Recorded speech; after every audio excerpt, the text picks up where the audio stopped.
जी बिस्मिल्लाहिर्रहमानिर्रहीम जी Sialkoti pigeon lovers ਨੂੰ ਬੜਾ ਗਰਮਜੋਸ਼ ਵੈਲਕਮ ਦੋਸਤੋ। ਇੱਕ ਨਵੀਂ ਵੀਡੀਓ 'ਚ ਤੁਹਾਡਾ ਮੇਜ਼ਬਾਨ ਮੋਹਸਨ ਰਹਿਮਾਨ ਤੁਹਾਡੀ ਖਿਦਮਤ 'ਚ ਦੋਸਤੋ।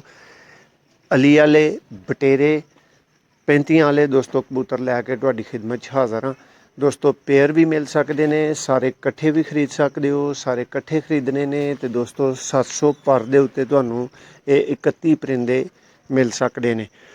बहुत आला और दोस्तों मुकम्मल सेहतमंद फिट ते एक्टिव परिंदे ने दोस्तों। कोई बीमार नहीं है, कोई ढिला नहीं है किसी भी तरह। और टोटल 31 परिंदे ने। नंबर दोस्तों तुसीं स्क्रीन ते वेख रहे हो। जिहड़े भरा दी समझ चाहन इकट्ठे खरीदण वास्ते भी रबता कर सकते हो और जोड़े भी। जोड़े खरीदोगे तो दोस्तों एक एक दो करके लोगे तो महंगे मिलणगे और अगर सारे खरीदोगे तो 700 पर दे उत्ते मिल सकते हैं। वीडियो ਨੂੰ लाइक ज़रूर करना है, चैनल ਨੂੰ सबसक्राइब करना है। अल्लाह हाफिज़।